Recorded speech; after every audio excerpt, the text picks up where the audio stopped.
जय जगन्नाथ। चलो देखिए आज आमर लंच स्पेशल महाराज कौन बनै चलो एठी आमर बनी पूरा धुआं बाहर गरम गरम उषुना भात उषुना चाउलर भात पूरा धुआं बाहर सांग माने शीत दिन टे गरम गरम खाइबार मजा किसी अलग। एठी आमर डाली बनी हरड़ डाली बनी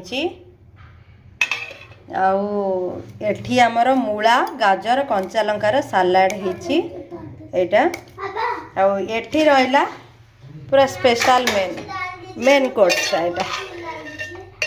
एटा पूरा देसी मटन तरकारी होइछि पूरा धनिया पत्र रे पूरा गार्निशिंग होइछि।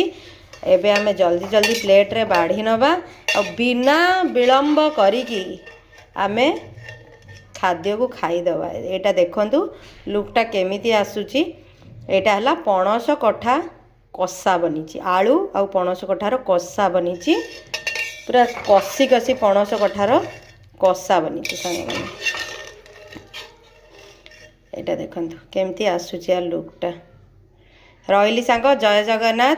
एटा हला हमर लंच थाली आपण मानकर कौन लंच थाली होइची कमेंट रे निहाती जणांतु और जल्दी जल्दी गरम गरम खाइबा शीत दिन रे बिना अपेक्षा करके खाई दियंतु। जय जगन्नाथ।